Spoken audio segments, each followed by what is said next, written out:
Quando você olha para essa percepção natural de evolução moral, você vai liberando o teu peso kármico. Vai começar o Iron Talks. Neste programa questionamos tudo, sempre na busca pela verdade. Gabriel Menezes. Ele é professor de filosofia e metafísica, pensador que leva a compreensão da mente humana além do óbvio. Com linguagem clara e reflexiva, ele ajuda as pessoas a entenderem os mecanismos internos que moldam escolhas, emoções e comportamentos, convidando todo mundo a pensar e viver com mais consciência. Por exemplo, desapegar, como o próprio hinduísmo fala, da carne vermelha, desapegar do álcool, desapegar de vícios. Tudo isso é uma depuração moral, porque você se liberta de vícios que te prendem a certos padrões, mas também permite com que a sua alma / consciência vá se sutilizando para que ocorra esse processo de você desdobrar ou evoluir, ou ao morrer nessa realidade chegar numa outra realidade.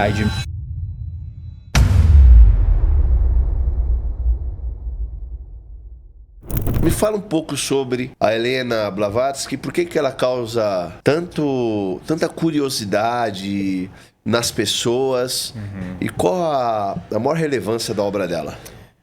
Excelente pergunta. A Helena Blavatsky, ela basicamente traduz os conhecimentos do Oriente, incluindo a parte, vamos dizer, mais mística do hinduísmo, e traz isso para o Ocidente. Ela que foi uma escritora russa, né? Canalizou supostamente muitos livros acerca desses conhecimentos místicos, e a relevância dela é justamente porque ela fundou a Escola Teosófica, que é uma escola universalista de espiritualidade, mas que tem um quê de filosofia e estuda, vamos dizer, os fenômenos do místico, trazendo sabedorias tanto do ocultismo quanto sabedorias do Oriente e traduzindo para uma linguagem do Ocidente. Então, por isso que ela tem bastante relevância, porque toda pessoa que está passando por esse despertar espiritual naturalmente se identifica muito com a Helena, e acho que é uma leitura obrigatória, sim. Véu de Ísis, pelo menos, assim, você pegar alguma coisa dela e estudar sobre, porque é uma grande contribuição para quem está nessa parte, vamos dizer, desse despertar espiritual com uma visão mais ampla, vamos dizer, universalista, né? Independente de religião. Mas então, quando eu olho vamos lá, vamos por partes. Porque aqui, quando a gente fala do ocultismo, eu queria até tentar entender o que é o ocultismo. Excelente pergunta. Porque é meio confuso para mim. Tipo, o maçom é um ocultista, né? O que é o Rosa Cruz? É ocultista? O que é o gnosticismo, de fato? Porque no tempo bíblico, lá atrás, o gnosticismo tinha uma filosofia ali, negava, de repente, sei lá, a encarnação de Cristo em carne, era um espírito, e Paulo até brigou com essa galera que tentava mudar um pouco daquilo que eles haviam dito ter experimentado. Só que hoje, quando a gente fala de ocultismo, a ideia é de magia, é de segredo, é de coisas a mais. Isso. Não é isso? Exatamente. Então, isso, por um lado, eu tenho o ocultismo. Do outro lado, eu tenho religiões mais espiritualistas, no sentido da experiência mística. O foco na experiência mística.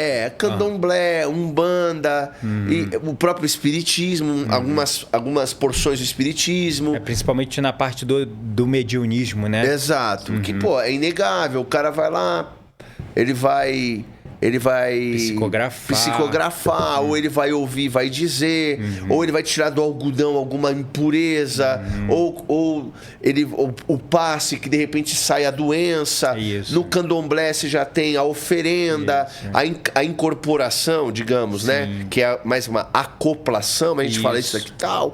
E tem uma manifestação psíquica acontecendo, espiritual.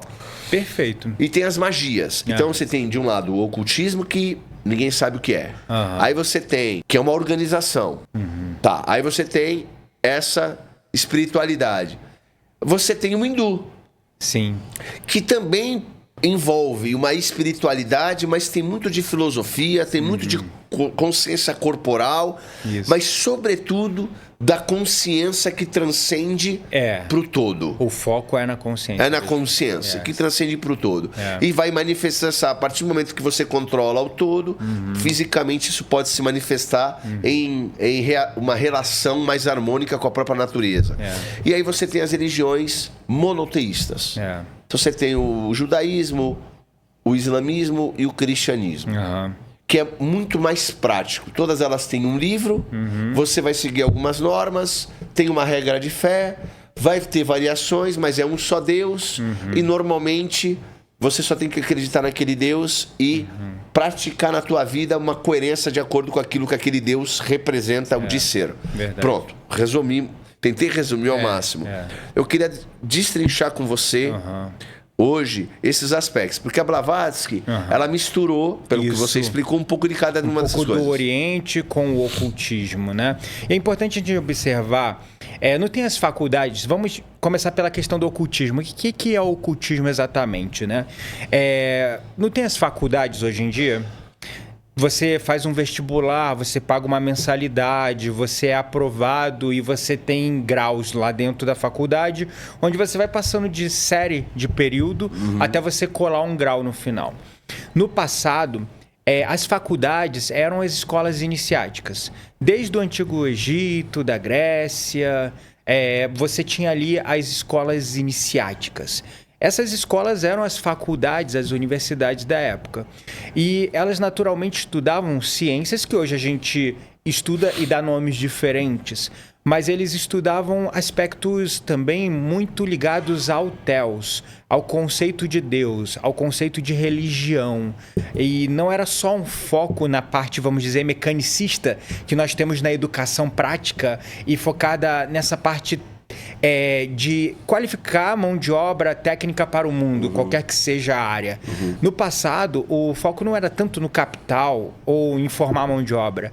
Não é à toa que as escolas iniciáticas eram acessíveis apenas para a elite. O foco era a elevação do ser, a expansão da consciência. Então, nessas escolas iniciáticas eram ensinados os estudos do ocultismo, que envolvem vários aspectos, desde a questão do intercâmbio com o mundo dos espíritos, essa parte, vamos dizer, mediúnica, até essa parte do magnetismo ou da manipulação da energia telúrica, que nós conhecemos como magia. Então, isso é o ocultismo. Por que dá-se esse nome de ocultismo? Porque, por muito tempo, esses conhecimentos foram ocultados da sociedade. Eles eram inacessíveis às pessoas que não eram das elites. Então, eles eram conhecimentos passados em tom de mistério, de segredo e de graus de iniciação. A maçonaria, ela trabalha também com graus. A própria Rosa Cruz. Então, não deixam de ser escolas que trabalham e também desenvolvem o ocultismo, porque você, para ter acesso a certos conhecimentos, você precisa passar por iniciações. E o entendimento que esses conhecimentos carregam grande poder da pessoa sobre a realidade, sobre o mundo, é necessário que você adquira a confiança dos graus mais elevados para que você possa receber certos conhecimentos. E o próprio, as escolas, vamos dizer, das tradições védicas, elas também transmitem, até hoje, grande parte do conhecimento nesse conceito de guru para discípulo. E nessa transmissão de guru para discípulo também existem graus de iniciação que você precisa dominar certas técnicas, atingir certos estados para compreensão de próximos níveis. Então, todas essas escolas, de certa forma, elas trabalham o ocultismo. E colocando tudo de uma maneira resumida num balaio só, o ocultismo é tudo que resume o intercâmbio entre o mundo material e espiritual, o intercâmbio do ser humano encarnado com espíritos desencarnados, e aí envolve tudo isso que você vê na Umbanda, no Candomblé e no xamanismo, cultuações, oferendas, rituais, e a parte da manipulação da energia telúrica, do magnetismo, que aí a gente entende como magia. Entendi. Então, tá. Mas vem cá, como é que funciona? Porque assim, o ocultismo, ele vai variar, de repente, de uma escola para outra. Definitivamente. Técnicas, ferramentas, vai variar muito. Como é a iniciação, que tipo de divindade, ou se adora ou não alguma divindade, enfim. Mas em tese, vamos lá, vê se tu me acompanha, eu tô olhando de fora, tá? Tá. O mundo espiritual, ele é um só, Sim, não é verdade? sim. Se eu pensar assim, bom, não dá pra ter pra cada escola um mundo espiritual verdadeiro. Tipo assim, tem que ter um interessante. mundo espiritual apenas. Quando você fala um mundo espiritual só, como você diria assim? Como verdade. Como há um mundo único, um mundo como verdade? É, tipo assim, veja. Vou dar um exemplo aqui. Tá eu e você aqui. Entendemos que estamos na realidade. Isso. Pelo menos na nossa, onde a sua realidade, a sua experiência, mas vamos lá, a gente está conversando. Isso. E estamos trocando, de acordo com a tua consciência e com a minha, maior grau de percepção. Eu chego e falo para você, ó, isso aqui é um telefone. Pela tua experiência, dentro da tua realidade, ou você vai admitir comigo que isso é um telefone, ou você vai discordar. É. Se eu dissesse assim para você, isso aqui é uma bola de futebol, você vai olhar e vai dizer, não pode, você está brincando. ser. Porque dentro da tua experienciação de realidade, isso é um telefone. Isso. Então, beleza. Então a gente chega num acordo em comum. Isso. Ainda que eu não prove, que não dá pra provar, Aham. que a tua experiência é igual à minha, ou que haja sequer mesmo um Gabriel na minha frente, no sentido de que, pô, filosoficamente, não dá nem pra provar que a gente tá aqui de fato, né? Podemos ser uma borboleta sonhando que é a gente. Mas beleza. Vamos partir do pressuposto que estamos aqui, pra ficar fácil. Isso. Você vai concordar comigo que é um telefone. Nós temos um consenso. Temos um consenso. É, Isso a realidade ela é baseada em consenso de Isso. consciências. Experiência. E de experiência. Experiências comuns. Isso aí. Experiências comuns. Isso. Porque é isso. Aham. O mundo espiritual, ele, para ser verdadeiro, ele carece do quê? De uma experiência. Certo. Agora, qual é a verdade do mundo espiritual? Como é que a gente entende ela? Interessante. Quando eu reúno o maior número de experiências comuns Em um local. em numa mesma verdade. Então, beleza. Aí entra, eu acho que a sagacidade de uma visão universalista, que é o quê? Tentar pegar todas as pontas comuns Isso aí. e aí tentar sintetizar em um conhecimento único Isso. o que é o mais próximo da realidade. Isso. Aí aquela religião que quer permanecer com toda a filosofia inteira dela, permanece. A outra também. Só que eu vou aglutinar aquilo que eu vejo comum na maior parte delas. Isso. Porque aí eu tenho mais chance de estar próximo de uma realidade, porque eu não vejo. Perfeito. Não é isso? Aham. Tá bom. Então o mundo espiritual, ele é real e ele precisa ser ou ter uma organização Isso. meio que Isso. padrão. É, exato. Não adianta um lugar o cara falar assim, não tem espírito de morto, isso não existe. No outro fala, não, existe espírito de mortos. Isso. Então, um tá certo, o outro tá errado. É. Então, deixa eu te ajudar a organizar um pouco, baseado na minha experiência, tanto de estudo como médium, né? É importante a gente observar. Vou fazer uma analogia com a própria realidade. Nós somos consciências afins, ou seja, estamos com algumas coisas em comum nesta realidade, neste momento. Por exemplo, você é o Felipe, eu sou o Gabriel, nós estamos aqui sentados nessa mesa, isso é um consenso, cada um tem um celular, esse é um outro consenso. Isso. Somos brasileiros, moramos em São Paulo, então temos algumas afinidades em termos de conhecimento, né? Que o papo rola e flui tranquilamente. E tudo isso são, vamos dizer, consensos de experiências em comum que nós Perfeito. temos. Só que lá do outro lado do mundo, tem lá um povo que vive dentro de um outro contexto, de uma outra consciência e de questões culturais muito particulares. Por exemplo, você viveu na Rússia. Tem Sim. coisas que você viu lá na cultura da Rússia que você talvez não veja aqui no Brasil. Sem dúvida. Como eu, viajando o mundo também, percebi vários detalhes na cultura que eu falava, nossa, isso aqui é estranho, mas eu tenho que respeitar, Claro, né? claro. Então, o mundo espiritual, imaginemos que o mundo espiritual ele é tal qual a nossa realidade física. Ele possui, vamos dizer, toda uma organização, toda uma estrutura, de fato, mas espíritos afins se reúnem em egrégoras, em espaços afins. Lembrando que no mundo espiritual, algumas leis que nós temos aqui, elas não se aplicam. Então, o que nós temos de consenso como leis que regem a realidade nesse espaço tridimensional que nós vivemos, elas são diferentes no mundo espiritual. Por exemplo, a gravidade não existe, o tempo e espaço também é um conceito muito diferente. E aí, quando você começa a compreender isso, você vê que, de fato, aqui existem leis que regem essa realidade e existem leis que regem o mundo espiritual, o plano astral, enfim, chame como você quiser. E aí, dentro desse plano astral, existem espíritos afins se reunindo em egrégoras espirituais. E aí, eu vou citar o Espiritismo porque ele organiza isso da maneira mais, vamos dizer, lógica e racional. Se você é mórmon e você tem ali, vamos dizer, uma crença de como o paraíso você naturalmente vai se organizar e se desdobrar quando desencarnar para um grupamento de almas que tem esse mesmo nível de consciência. Entendi. Aí vem o conceito de colônias espirituais. Tá. Essas colônias espirituais, elas geralmente se organizam por afinidade dos espíritos. Tá. Então vai ter lá a colônia dos hindus, vai ter a colônia dos mormons, vai ter o paraíso do Jeová, né? Já viu? Digita no Google quem está acompanhando aí. Paraíso do Jeová. Você vai ver lá todo mundo reunido, família, animal, todo mundo junto, jardim. Então vai ter também lá as colônias e naturalmente vão haver mentores e guias, né, que são mais conscientes, que vão ensinar para esses espíritos como é a realidade mesmo do espiritual. Tá. Então, o mundo espiritual, ele é muito vasto, ele tem várias camadas, muitas camadas. Existem... Daí a gente busca lá na cosmovisão xamânica o conceito de mundo inferior, mundo intermediário e mundo superior. É outro sistema de crenças que organiza muito de maneira universal essa coisa de mundo espiritual.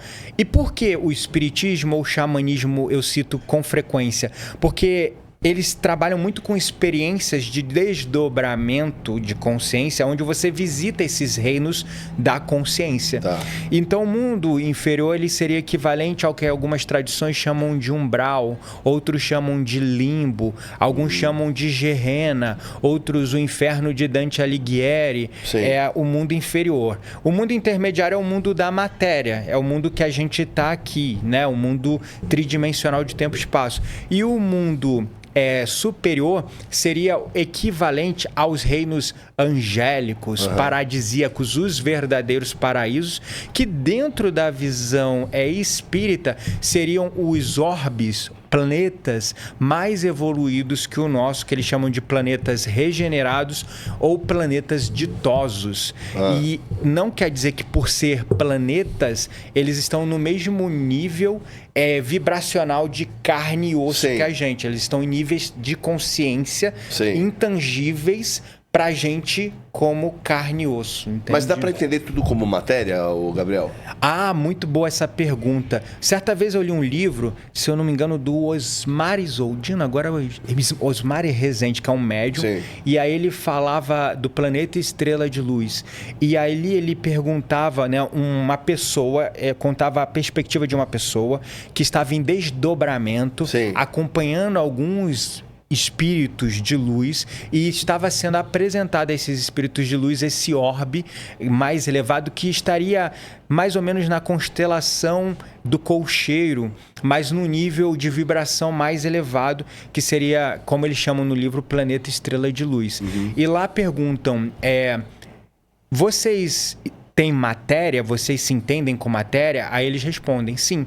No nível vibracional que nós estamos, existem leis que regem o nosso corpo, a nossa matéria. Que é mais sutil. Mais sutil. Em várias camadas. É igual, por exemplo, frequências. Isso. Temos frequência Wi-Fi, Bluetooth, rádio, infravermelho, ultrassom, raio-x, vários tons. Parando para pensar nesse sentido, o ateu, por exemplo, eu acho bem interessante isso. Se você tiver uma visão religiosa, espiritual, aonde Deus é tudo, no sentido de que, de fato, não existe realidade fora de Deus, ainda que Deus esteja ainda para além da própria realidade, mas Ele é a realidade, Ele é a existência, o tal do... que eu gosto muito dessa expressão hindu, Satchitananda, né? Que é a existência verdadeira, né? Completa, o conhecimento perfeito, completo, e a bem-aventurança completa. A existência completa. Então Deus, ele é, né, cara? Ele é essa existência completa. Se eu pensar nisso, existe a matéria que nós temos acesso. Isso aí. Né? Nós tocamos, vemos, ela é mais... compatível com o nosso nível de densidade e com o nosso nível de consciência. Perfeito. Também. A gente tem condição de averiguar nossos aparelhos. Isso. Né? Então ela é mais densa. Isso. Então os nossos aparelhos conseguem identificar, capturar essa frequência, por exemplo. Né? Agora é como a visão. A gente não enxerga todas as cores existentes, por exemplo, mas certos animais enxergam. Então não quer dizer que a cor não exista, quer dizer que só a minha capacidade de averiguação ela não alcança. Então talvez, se a gente parar para pensar, tendo essa visão, eu poderia chamar que o materialismo espiritualista, poderia até se dizer, no sentido de que tudo isso que a gente fala, a morte, na verdade, ela é só uma alteração do nosso estado. De um estado de consciência e vibração. Isso mesmo. Porque enquanto eu estou neste corpo, eu não sou esse corpo.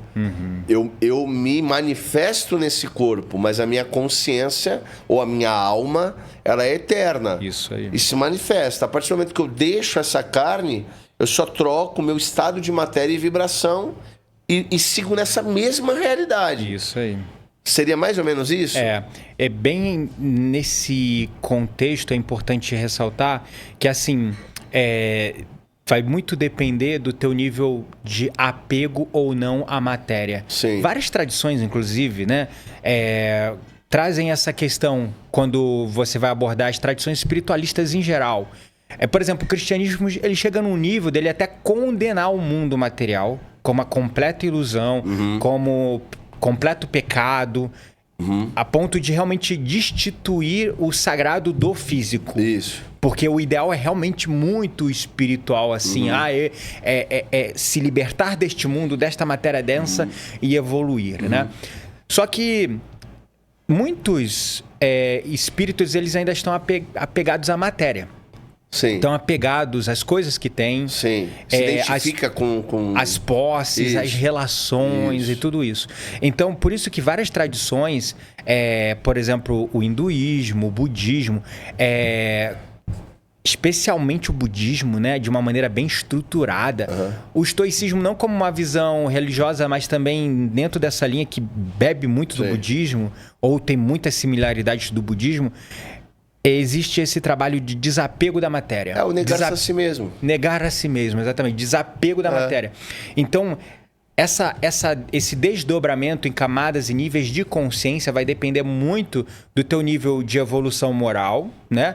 E do desapego que você tem em relação àquela realidade para você ascender à próxima. Entendi. Então, existe o conceito, por exemplo, do hinduísmo, que nós chamamos, traduzindo da maneira assim mais brasileira possível, é o peso kármico.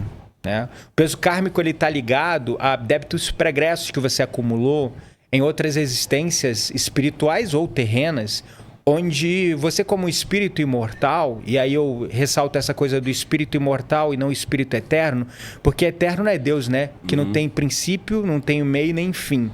Nós fomos em um momento criados, nunca deixaremos de existir, então somos imortais por isso. Então, quando você olha para essa percepção natural de evolução moral, você vai liberando o teu peso kármico, vai perdendo e liberando essa densidade da matéria. Por exemplo, desapegar, como o próprio hinduísmo fala, da carne vermelha. Várias questões que você vai buscando a sua evolução, como, por exemplo, desapegar do álcool, desapegar de vícios. Tudo isso é uma depuração moral, porque você se liberta de vícios que te prendem a certos padrões, mas também permite com que a sua alma / consciência vá se sutilizando para que ocorra esse processo de você, né, desdobrar ou evoluir ou ao morrer nessa realidade chegar numa outra realidade. Entendi. Só que e por que a gente tem de alguma maneira, já que tudo está evoluindo, inclusive esses outros espíritos em outros lugares, por que tanta conexão conosco? Boa pergunta. Porque não deveria fazer... Não faz sentido, em tese, eu estou olhando de fora. Sim, sim. Eles ficarem querendo nos ajudar. Cara, eles também estão buscando essa mesma evolução em outro plano, de outra forma. Se vai encarnar de novo, não vai encarnar, ou por que encarnaria aqui de novo, se já passou, podendo evoluir. Mas por que essa troca conosco, se a nossa jornada, pelo menos, eu não estou fazendo distinção do espiritual para o material. Eu estou falando que tudo é material, no sentido que só está mudando a frequência. É isso aí. Mas, ou seja, eles estão numa outra vibração e a gente está nessa. Cabe a gente viver a nossa vibração. Por que essa troca? Boa pergunta. Aí a gente... Por que não altera o plano deles? Por que eles alteram o nosso? A gente, de certa forma, tem uma influência no plano deles, mas não vamos entrar nesse mérito para a gente focar nesse teu questionamento, que ele é muito interessante. Vamos usar como exemplo a logoterapia do Viktor Frankl, que é buscar sentido. Ele foi um médico, né? Judeu austríaco, que foi levado como judeu durante a época do nazismo a pelo menos 4 campos de concentração até parar em Auschwitz. Ele viveu 3 anos de puro horror, 3 anos infernais. Nesse processo ele perdeu os pais, perdeu a esposa grávida em outro campo de concentração feminino, o irmão num campo de trabalho, e ele perdeu tudo, mas ele não perdeu uma coisa: a busca pelo sentido de tudo aquilo, buscar sentido nas coisas. E aí ele escreve, né, o seu livro Em Busca de Sentido. E a logoterapia busca exatamente trazer para o indivíduo essa ideia de propósito. E aí eu vou entrar numa pergunta para você, porque aí vai ficar fácil de responder. Quando você, em algum momento espiritual, despertou, você sentiu um desejo, um chamado muito íntimo de trazer outras pessoas para esse seu chamamento, né? Sim. Você, naturalmente, sei lá, começou a trazer a mensagem para outras pessoas e inspirá-las a sair daquele status quo. A maneira, dentro dessa visão espiritualista, mais rápida de você evoluir é você ajudando os outros. Sim. Quando você olha para dentro do Evangelho do Cristo, falando o tempo todo de caridade, né? Como a perfeição, como o ideal de busca humano. E aí, quando você observa que, se você quer ser bom em algo, estude. Mas se você quer ser ótimo em algo, estuda e pratica. Agora, você quer se tornar um mestre em algo, estuda, pratica e ensina. Então é isso que esses espíritos elevados fazem. Eles estão nesse nível, vamos dizer, mais evoluído, e como qualquer ser evoluído, ele olha para os seus irmãos que estão nos degraus de evolução menores, querem ensinar, e eles esticam a mão para trazê-los para o mesmo nível. E deveria ser a busca de todo ser humano. A gente se perde nessa busca do materialismo, de ter mais, comprar o próximo carro, e a gente vai se isolando dentro de um egoísmo, e a gente não vê mais sentido, ou se desconecta do sentido de ajudar o próximo. Mas aí vem uma dor, vem uma violência, vem uma morte, vem uma perda, vem uma doença, vem algo, aí a pessoa toma um chacoalhão, e aí ela fala: preciso mudar. Daí, uma das primeiras coisas que essas pessoas começam a fazer é uma etapa natural do despertar e sentir o chamado de ajudar os outros. Agora, por que certas pessoas, por exemplo, na humanidade, para pensar? Cara, a gente está falando de Brasil, mas talvez a maior parte da humanidade está com algum grau de necessidade severa. Todos nós temos nossas necessidades, né? Mas sim, temos de nível severo. Eu digo ou doença, ou privação de qual tipo for, miséria, de conhecimento mesmo, ignorância, às vezes até de escravidão. Tem uma série de coisas pelo mundo acontecendo. Então, tem lugares que estão em guerra há centenas e centenas de anos. Você vai ter tribos que lutam entre si, nunca acabou. Beleza. por que esses espíritos, tô jogando uma pergunta provocativa mesmo, Sim. não se revelam de maneira mais direta e contundente para que essa galera não evolua, porque olhando de fora é quem mais precisa, digamos assim. Exato, boa pergunta. Vamos dividir os espíritos em duas categorias bem esdrúxulamente, né? Vamos ter os espíritos negativados e vamos ter os espíritos elevados. Isso eu estou falando assim de uma maneira bem esdrúxula mesmo, porque existem várias classificações. Os negativados são aqueles que a gente pode entender em algumas tradições, como demônios, diabo, sei lá, né? Certo. Algumas tradições, por exemplo, a palavra, uma curiosidade rápida, daimon.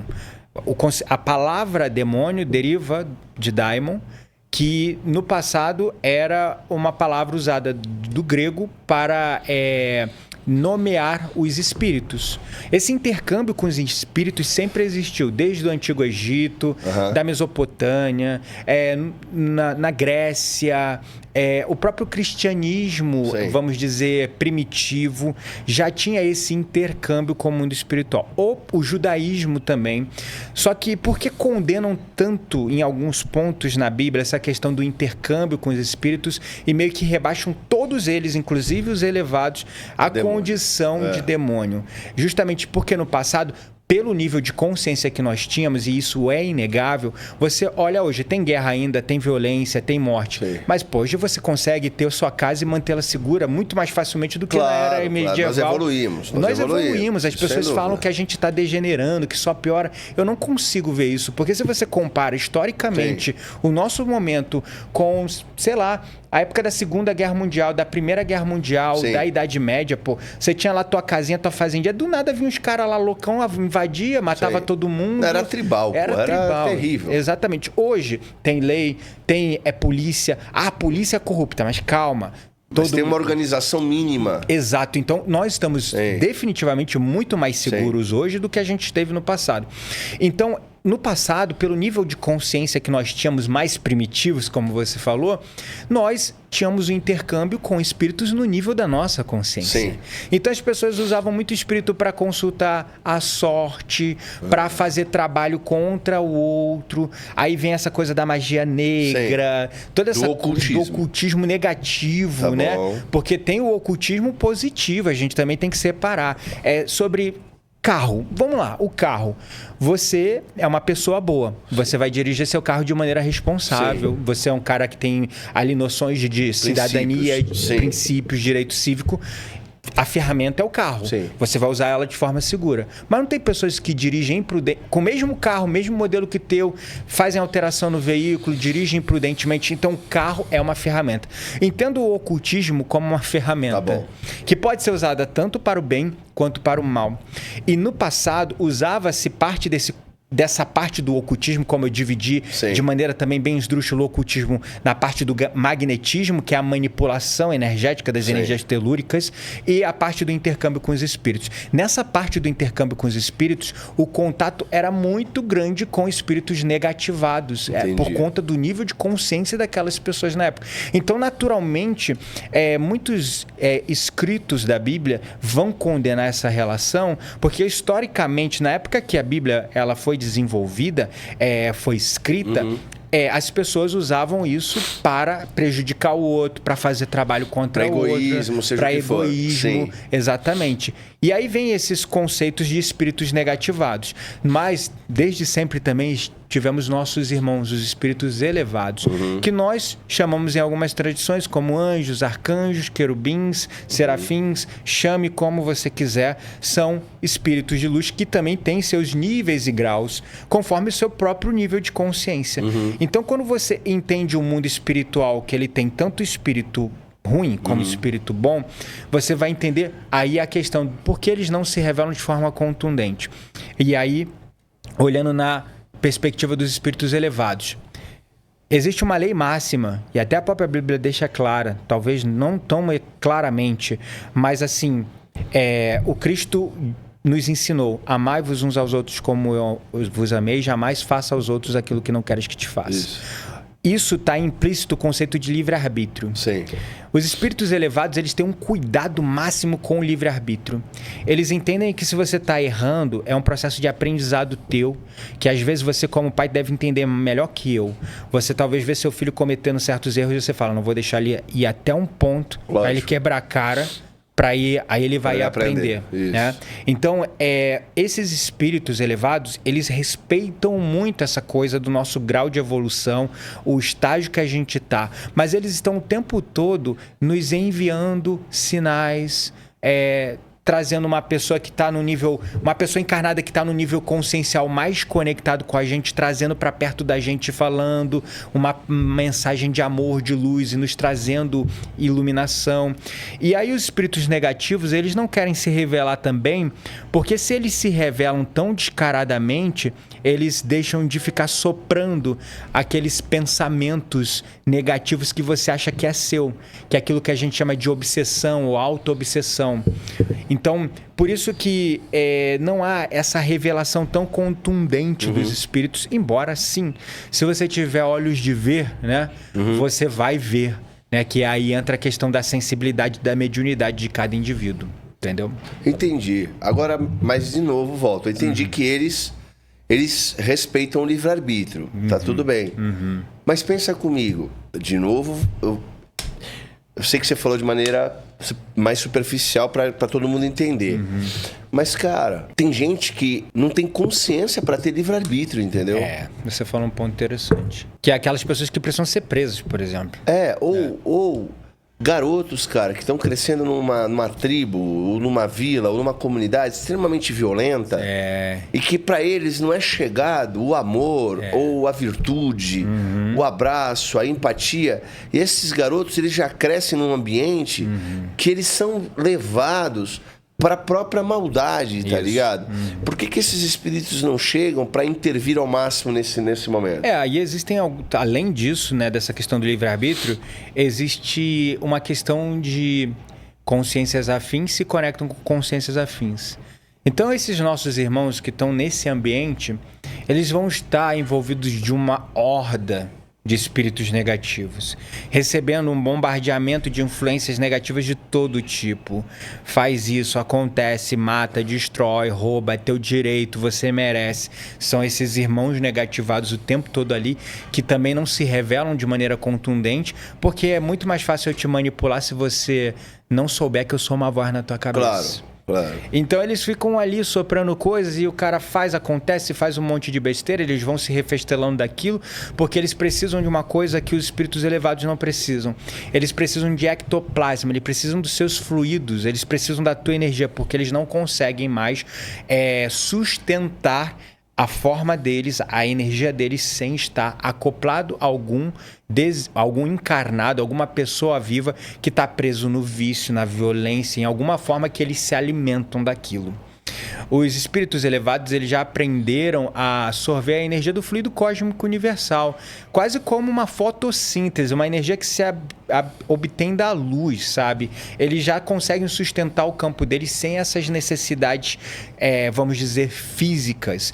Então, esses irmãos aí violentos e tal, encarnados, eles estão cercados de muita influência negativa. E por afinidade, esses irmãos elevados, eles podem, e sim, eles tentam chegar nessas pessoas.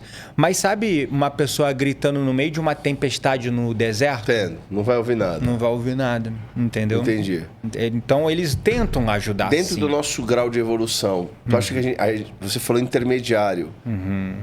Se tu colocasse numa categoria de 0 a 10, 0 os espíritos menos evoluídos e 10 os que já estão bem legal lá. A gente está onde? 2, 3? Boa pergunta, porque aqui é uma escola, né? Então, nessa escola, assim como lá na faculdade, você vai ter o professor doutorado, mestrado, vai ter o discente, que é o aluno, tu vai ter o docente ali. Aqui também encarnam espíritos em missão. Entendi. Porque assim, boa parte ainda no planeta Terra, boa parte dos espíritos que aqui estão encarnados são espíritos em remissão, espíritos em expiação. São espíritos que eles ainda estão pagando algum débito. Alguns escolhem fazer isso pelo amor, como eu sou um espírito extremamente endividado. Em outras vidas minhas, eu já acessei eu já trabalhei com magia negra, eu já fiz trabalho negativo para as pessoas, eu já acessei uma vida que eu era uma espécie, que naquela época não era esse nome, mas era uma espécie de pai de santo. Entendi. Que ficava, mas não pai de santo bom, o pai de santo que fazia-se de pai de santo, mas ficava manipulando, controlando para ter prazeres, para obter favores sexuais, para ter o favor de alguém da realeza, ganhar dinheiro e fazer isso estilo João de Deus. Sim. Então eu fui um espírito assim, muito endividado. Por muito tempo eu fiquei desencarnado, perdido em regiões densas, como a gente conhece em algumas tradições como magos negros ou espíritos trevosos, que são espíritos muito conscientes que dominam conhecimentos de magia, de feitiçaria. Eu fiquei muito tempo também nessa condição. Também tive minhas vidas de expiação, de evolução. Não dá para... nessa realidade que não é tão linear do mundo espiritual, não dá para precisar qual foi a vida antes, qual foi a vida depois, mas enfim. Então eu estou aqui hoje aprendendo pelo amor através do servir. Mas existem espíritos muito elevados que eles optam por encarnar somente em missão. Eles não têm nenhum débito, eu não tenho aqui nada para pagar, mas eu decidi encarnar para poder ajudar outras pessoas a evoluir. Aí vem esse conceito de mestres ascensionados, os avatares, os gurus, né? A Vivekananda, Swami, Yogananda, Jesus, o Buda, né? Que é no caso o Siddhartha Gautama, a primeira, vamos dizer, personificação de Buda. E você vai ter esses, vamos dizer, esses mestres encarnando na Terra exclusivamente em missão. Eles não precisavam, não têm necessidade, mas por uma coisa que é comum em todo espírito elevado, amor. Amor. Eles fazem isso, como Cristo, né? Fez isso por nós, por puro amor. Mas toda a evolução, a encarnação, que é a nossa realidade, digamos, mais densa no sentido de visual e tudo mais... Toda a evolução, ela não necessariamente acontece aqui. Por isso que eu te perguntei. Eu te perguntei de 0 a 10, é como se fosse assim, níveis... níveis... tá ali no meio, a gente tá ali 5, 8, vamos dizer assim. Entendi. A gente tá aqui. Tá aqui no meio ali, né? Mas, assim como tem gente no 5, tem gente ali no 4, no 3, né? Não, nessa vida. Nessa vida, Mas né? eu digo assim, por exemplo, o cara... Esse espírito que nem precisava vir, ele vem em missão. Vamos supor que ele tá lá no 8. No 8. Aí no 7, como é que esse espírito que tá no 7 evolui? Boa pergunta. Ele volta para cá para evoluir ou ele evolui lá onde ele tá mesmo? Tem duas formas de evolução. E aí a gente vai pegar aquela frase, ou você aprende pelo amor ou pela dor. Evoluir pela dor é a evolução por expiação. É o que eu tô fazendo nessa vida, por exemplo. Tá. Só que nada é escrito em pedra. Então, na primeira parte da minha vida, eu aprendi só na pancada, só na dor, só na violência, só na tristeza. Chegou um momento que eu despertei. Eu falei, não quero mais aprender pela dor. Quero aprender pelo amor. Então eu tô num estágio agora que eu tô começando a aprender pelo amor. Mas sim, às vezes vem uma pancada da vida, vem uma coisa, me tira do eixo, ainda às vezes me estresso no trânsito, vindo pra cá, no trânsito louco de São Paulo. Acontece. Então eu não sou perfeito, tô longe de ser perfeito, tenho minhas falhas. Então, se alguém que tá me acompanhando aqui, que é meu aluno, que de alguma maneira já tá começando a me colocar no pedestal, porque todo mundo, você é um anjo, você é um ser iluminado. Não, eu sou uma pessoa comum, talvez eu conheça um pouquinho mais, esteja num nível de evolução um pouquinho maior, mas não no sentido de superior, é só simplesmente por experiência, por vivência e por desejo de me aprimorar. Mas não sou um ser iluminado. Então, essa experiência de evolução, ela pode ser pelo amor ou pela dor. Esses espíritos mais elevados, eles estão evoluindo pelo amor, em missão. Agora, muitos espíritos evoluem em estado de remissão, de dor, de sofrimento, de expiação. E isso acontece exclusivamente aqui no planeta Terra. Na encarnação. A expiação. Entendi. Então, todo mundo que encarna, ele vai encarnar para expiar, ou seja, ele vai sofrer algumas questões para poder, através desse sofrimento, aprender, crescer e evoluir. Só que tem espíritos que vêm para cá em missão. E aí eles estão encarnados, mas evoluindo. Que são os gurus. Os gurus, os mestres, chama como citou, sim. Eles estão evoluindo também, mas no espaço de amor, de missão. E nos reinos superiores... Mas sofrem do mesmo jeito.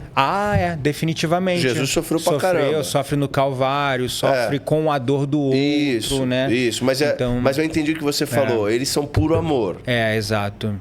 E eles vieram não para puro serviço, digamos assim, né? Porque eles sofrem, mas eles sofrem pelo sofrimento e pela ignorância dos outros. Não a dele não própria. A dele eu própria, entendi o que você está falando. Não a dele própria. Porque eles já expurgaram, eles são espíritos perfeitos, elevados. Eles já expurgaram tudo que tinham. Eles não encarnaram obrigado igual a gente. Sim, a gente, no caso, sofre pelo nosso próprio sofrimento de ignorância nosso. Exatamente. Mas há também evolução nos reinos superiores da consciência. A partir do servir em outros orbes. Entendi. Não necessariamente encarnando. Que aí entra naquela questão que... mas por que eles tentam influenciar tanto a nossa vida? Justamente porque muitos decidem... Aí entra esse conceito de anjo da guarda. Entendi. De mentor espiritual, de guia espiritual. Todos nós temos um. Tem um aí contigo, tá do teu lado.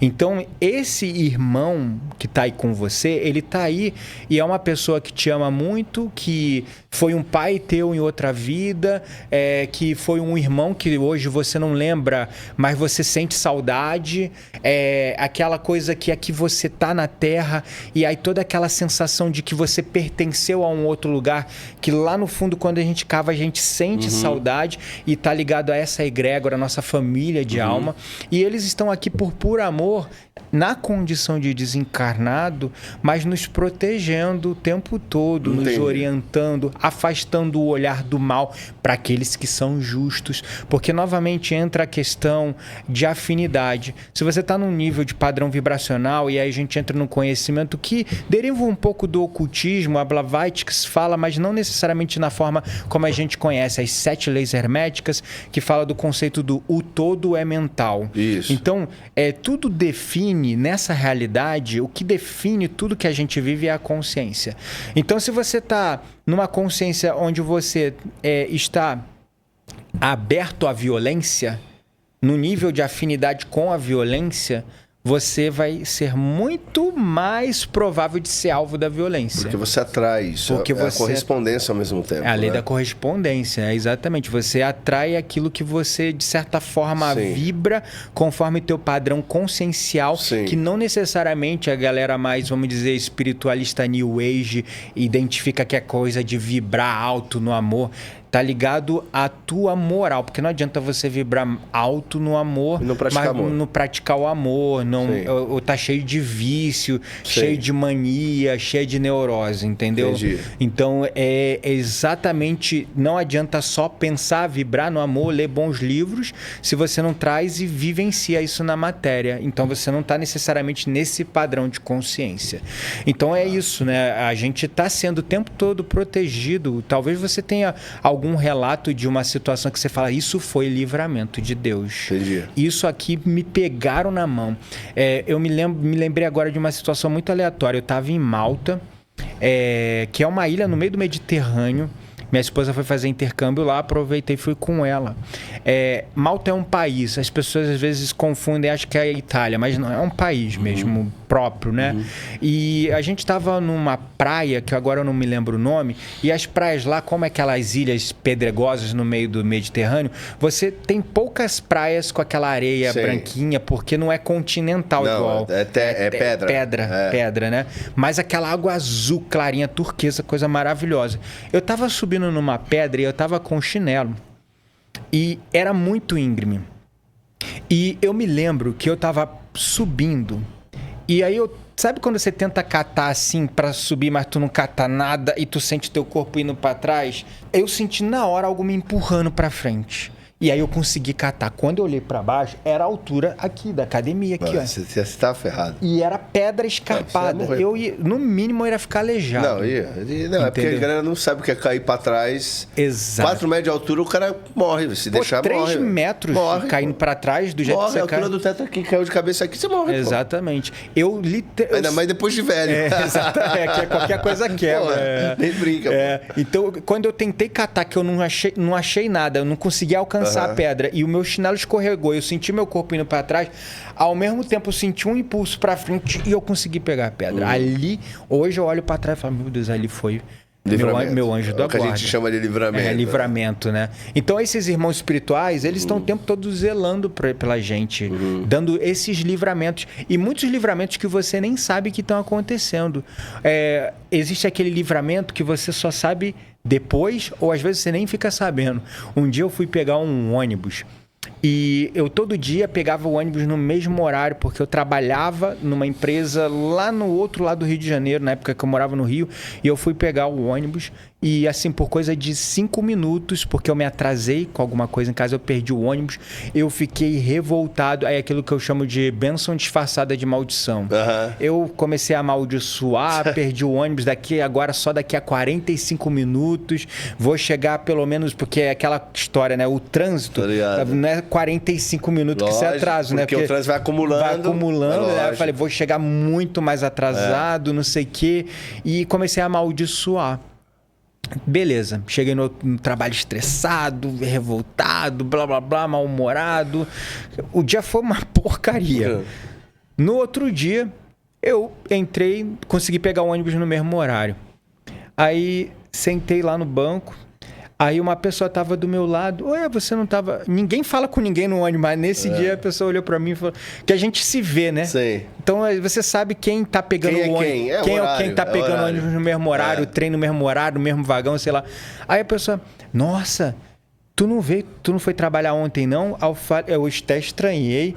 Aí eu falei, fui, mas eu não peguei o ônibus no mesmo horário. Nossa, tu deu muita sorte. Aí eu falei, por quê? Porque entraram no ônibus, roubaram a gente, daí a gente teve que ir pra delegacia, ninguém chegou no trabalho, blá, blá, blá. Então, esse foi um livramento que eu soube no outro dia. Sim. Quantos livramentos a gente não sofre no dia a dia? Então, esses irmãos espirituais que estão nessa missão de amor e estão evoluindo também por esse serviço abnegado. Eu acredito no que você está falando, mas eu vou te fazer uma pergunta muito provocativa. Claro, posso? fica à vontade. Que um ateu faria nesse lugar, nesse momento, você já sabe. Beleza, tu é o quê? Tu é a última bolacha do pacote. Do pacote, porra. Quer dizer, você recebeu livramento e todas aquelas outras pessoas não receberam por quê? Boa pergunta. Aí entra a questão... do plano divino para cada um, que não cabe a mim julgar e entender, mas né? não quer dizer que não seja um livramento, né? Porque acaba sendo um livramento quando você olha outros ângulos, né? É que tu não fala isso com orgulho, né, velho? Dói. Dependendo da situação, por exemplo, se eu caísse lá, era morte ou alguma coisa. É muito comum, às vezes, as almas serem retiradas do corpo precocemente porque elas não estavam seguindo ali o desígnio, o propósito de evolução que elas traçaram para si mesmas antes de vir a essa vida. Então, às vezes, a gente vê situações de um jovem sendo precocemente retirado da vida por um acidente de carro. Muito provavelmente aquela alma fez um acordo. Olha, eu estou muito endividado, eu não posso piorar a minha condição. Se eu começar a me desviar, por favor, me retire da vida. Então, muitas situações, e não tem como falar assim, é isso. Não existe preto no branco. Existe um plano para cada alma. É um mistério que todos nós desconhecemos. E dentro da espiritualidade, por que crianças morrem, mano? Boa pergunta. Nasce doente. Você pode olhar por um lado ou por outro. O ateu pode olhar para isso e achar asqueroso, do tipo, ela tá pagando alguma coisa kármica, né? Aquela coisa. E achar isso até uma ofensa. Mas, via de regra, por que uma criança morre? Eu tenho um cliente, isso é um ponto muito interessante. Eu tenho cliente de terapia assim, dos mais diferenciados. Tenho cliente mormon, tenho cliente muçulmano, tenho cliente judeu, tenho cliente ateu. E todos eles a gente acaba entrando nessas questões do espírito, porque eu entendo como abordar esse tema sem ferir a crença ali da pessoa. Eu começo a ir pelos cantos, sabe? Quando você vai pelas bordas assim, até você conseguir tocar num ponto ali importante para a pessoa. E eu tenho um cliente meu que ele é um ex-mormon. Ele mora nos Estados Unidos, ele foi da congregação mormon, fez missão no Japão. Tipo assim, ele seguiu o protocolo, casou com uma mormon. São os adventistas, né, do sétimo dia. E vivia tudo dentro desse desse mundo. Só que chegou um momento que eles começaram a ver coisas como intolerância com homossexuais, que eles decidiram abandonar aquilo. E por que eu tô falando dele? Porque ele começou a ficar muito expansivo, ele queria saber tudo sobre espiritualidade. Sim. Ele tá nessa fase ainda, ele tem curiosidade sobre tudo, porque quando tirou o cabresto, ele quer saber os mistérios. Ele quer saber os mistérios. E aí um dia eu tava falando, ele tava falando do filho dele, aí ele me perguntou, mas por que meu filho? Aí eu fui amorosamente explicando ele essa situação, que nós somos herdeiros de nós mesmos. E eu entendo a resistência dele porque quando eu era da congregação cristã no Brasil, que eu era realmente ali uma religião muito restritiva, quase uma seita ali, né, dentro de certos padrões bem restritivo, com doutrinas muito restritivas, eu fui nascido e criado dentro da visão da ressurreição. Eu não acreditava em reencarnação. Sim. Mas também a ressurreição não respondia essa pergunta. Por que uma criança vem doente? Por que aquela pessoa tão boa veio miserável, veio na favela, veio sendo influenciada pelo tráfico? Por que aquela criança morreu tão novinha? Tão precocemente. Sim. Afogada na piscina. E aí vai ter toda uma teologia que os cristãos vão usar para explicar, né, isso. E eu não discordo, mas ainda é raso. Ainda não responde. Vai terminar no Deus sabe de todas as coisas. Exatamente. E aí, dentro dessa lei geral de causa e efeito perfeita, que é uma das leis pela qual Deus opera o tempo todo na nossa vida, nós somos herdeiros de nós mesmos. Tudo que acontece com a gente tem um motivo pregresso. Se uma criança veio doente, ela provavelmente em outra vida, ainda na condição de encarnado, ela lacerou o próprio corpo em vícios. Ela causou a doença em outra pessoa. Ela provocou a violência em outra vida.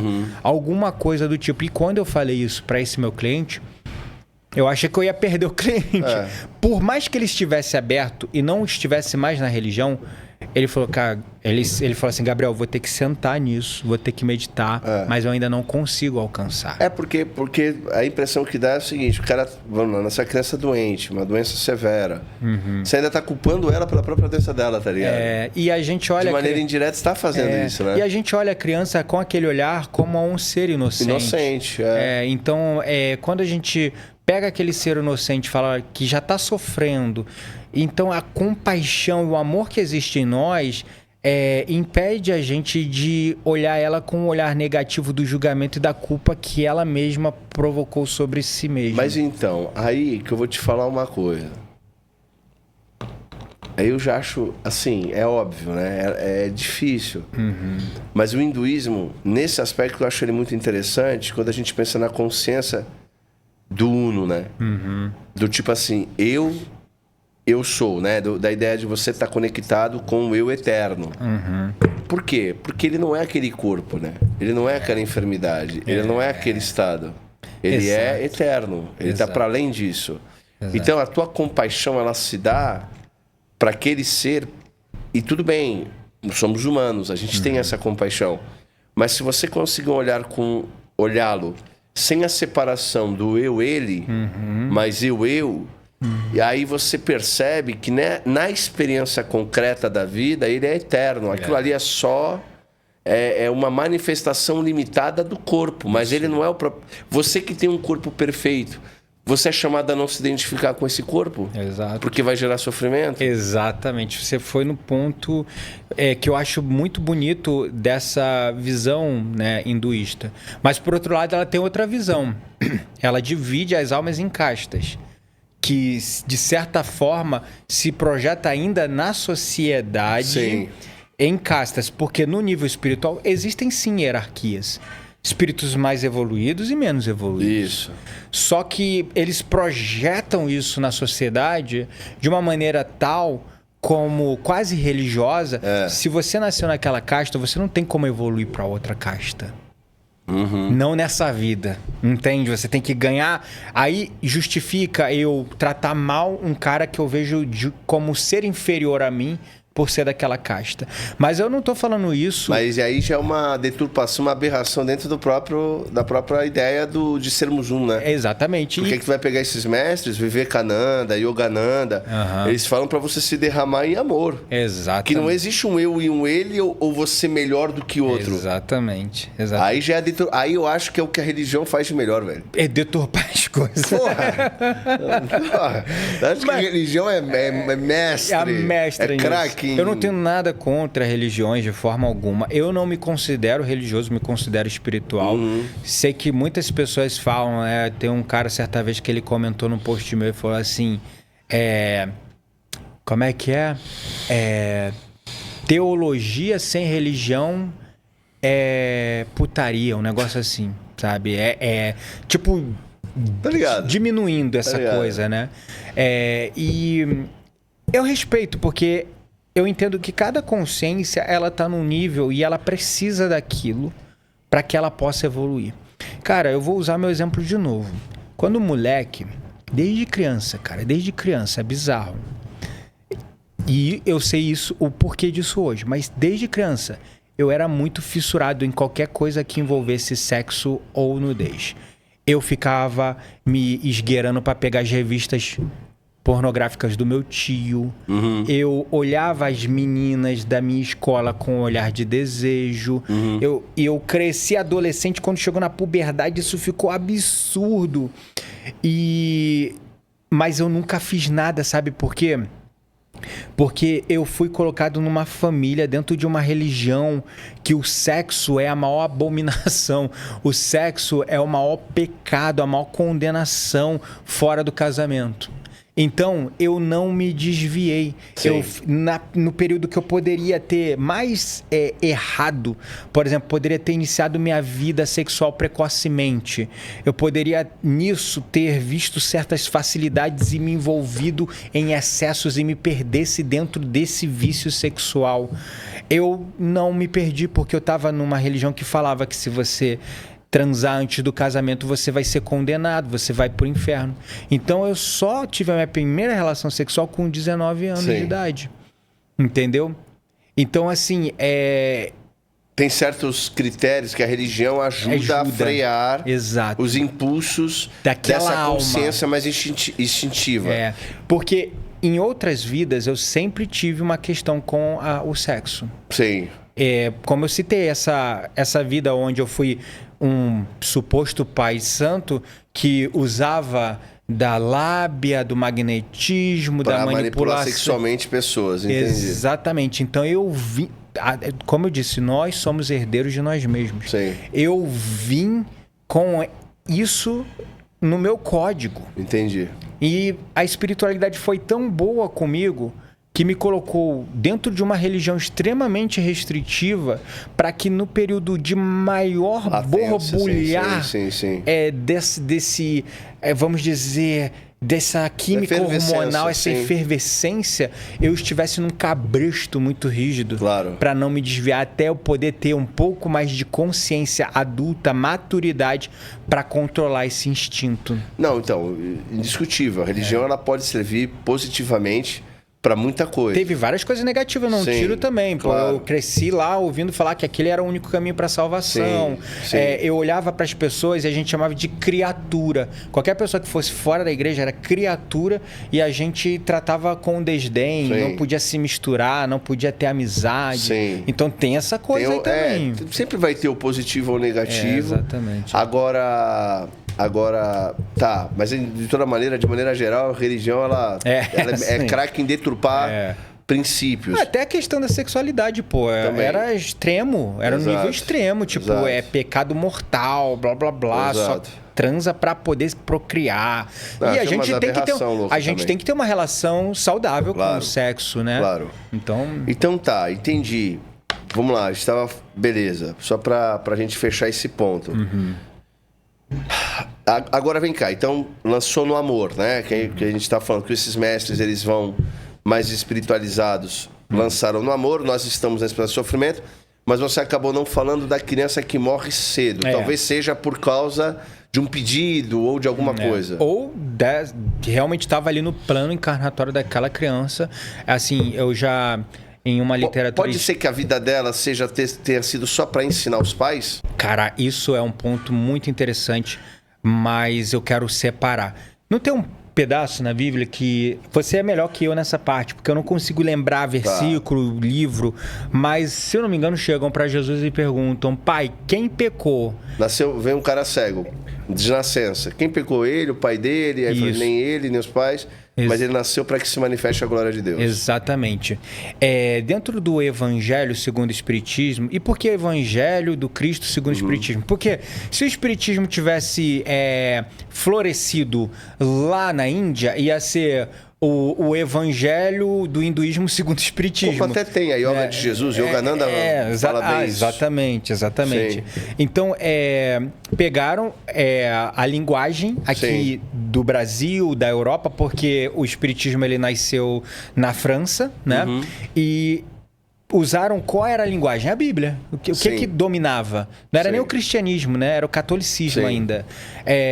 E aí, dentro dessa visão, eles começaram a trazer esse conhecimento.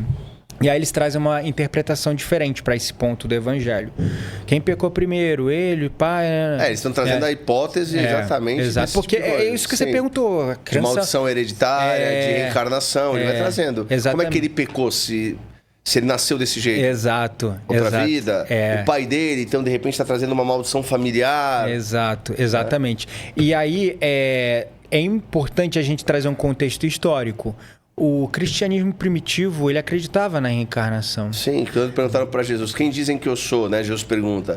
Aí eles vão dizer vários profetas que já morreram, então estava reencarnado. Jeremias estava reencarnado, então tem várias possibilidades. Ele reconheceu em João Batista o espírito de, se eu não me engano, Jeremias. De Elias. Esse era Elias que haveria de vir. Exatamente. Isso. Então, isso é só um parênteses, uma vírgula. E aí, quando você olha para uma alma que ela está, vamos dizer, endividada, a providência divina, ela às vezes traz, por exemplo, essas crianças que nascem... Pô, é triste, tem vários filmes assim que a criança nasce com aquela leucemia. Sim. Desde criancinha sofre 1000 operações, 1000 cirurgias, 1000 coisas. Aí morre com 11, 5, 7 anos de idade. Um sofrimento absurdo. Um sofrimento absurdo.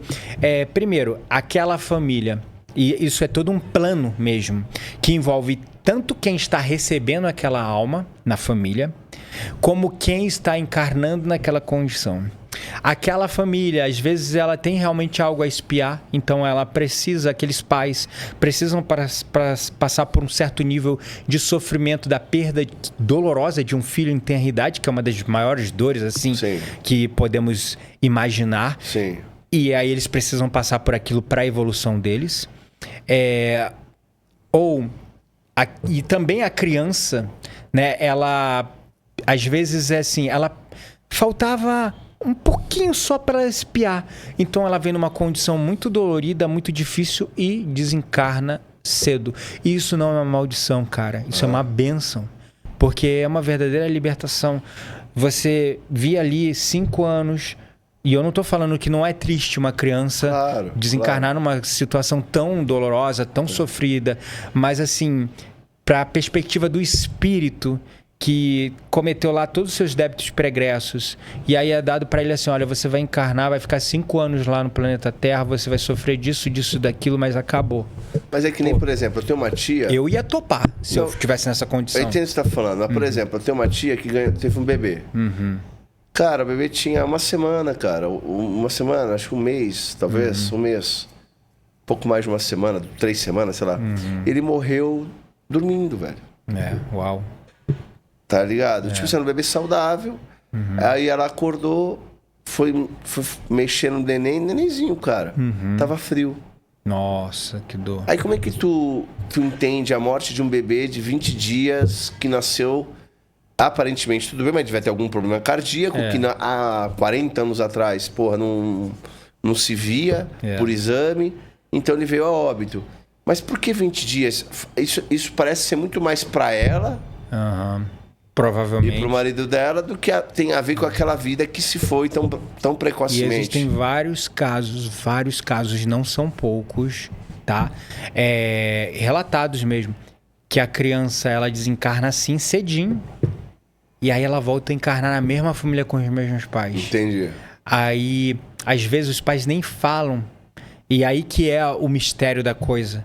Aí a criança fala, pai, mãe, eu tinha vindo antes, né? Referindo-se a um bebê que morreu. E eu morri, mas eu voltei.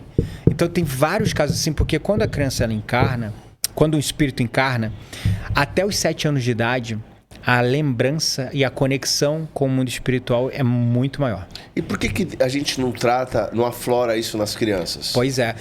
Lá na Índia, existem escolas que afloram isso nas crianças. Eu tava vendo As crianças são treinadas, por exemplo, a botar a venda e descobrir a cor de uma bola. Isso. Várias bolas de várias cores diferentes, do mesmo tamanho, mesmo peso, mesmo material. E de venda... Aí a criança pega a bola, é amarela, e é amarela. Pega a bola, é azul, e é azul. E vai treinando a intuição, os sentidos que estão para além dos 5, né? Isso. Exatamente. E aí você tem a intuição, você tem vários, né? Exatamente. Mas é uma questão que, vamos dizer, para quem está no poder e tem interesse que a matéria seja uma prisão de consciências, não é interessante despertar consciências, né? Então aí a gente vai entrar numa outra questão que tem a ver com seres trevosos que estão no poder. Entendi. Né? Pessoas acoplados em líderes mundiais. Sim, e também líderes mundiais que encarnaram, eram trevosos, encarnaram para continuar dominando e controlando. Entendi. Daí vem esse conceito de sangue azul, que por muito tempo foi perpetuado, porque esses espíritos descobriram tecnologias que permitiam que eles reencarnassem dentro de uma mesma ascendência, desde que tivessem o mesmo DNA, fosse da mesma linha hereditária, da mesma família. Entendi. E aí eles descobriram essa porque são trevosos, em tese, para evoluir eles tinham que sofrer muito. Exato. Mas eles acabam conseguindo conseguem subverter algumas leis. Entendi. Eles conseguem...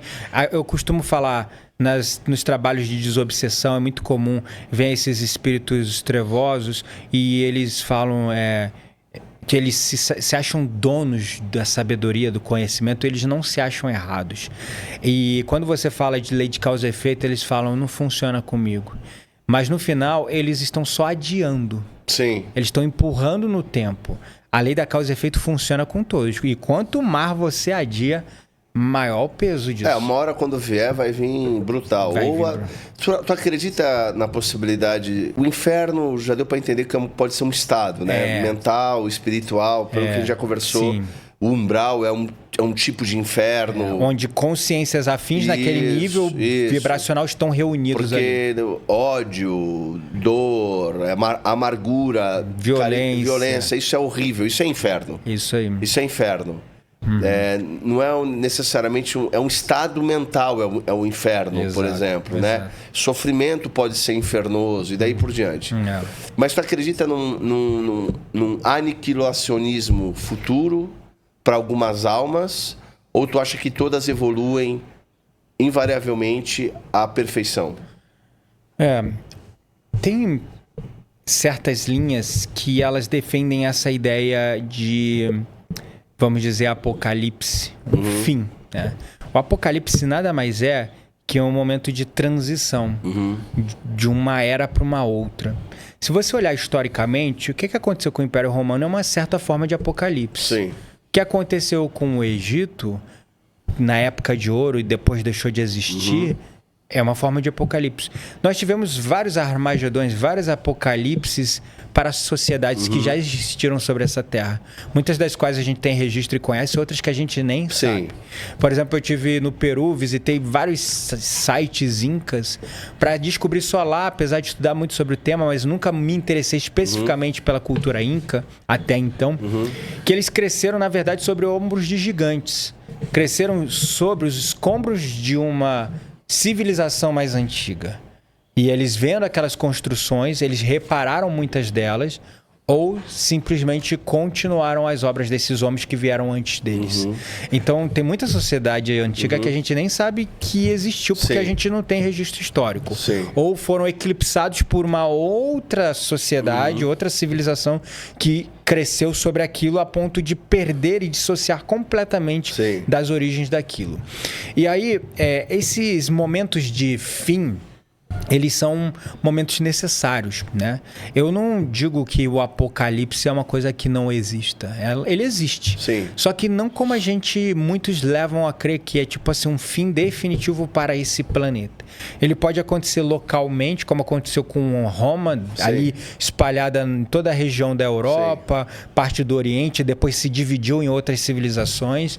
E pode acontecer em um país específico, um cataclisma, alguma coisa, Não, né? se tu imaginar que tudo é matéria, vamos lá, como a gente falou, estado vibracional diferente, mas tudo é matéria, uma matéria espiritual, vamos chamar dessa forma, que é meio contraditório aparentemente, mas eu acho que para quem está ouvindo está entendendo. O apocalipse, na verdade, ele pode acontecer num nível pessoal. Também.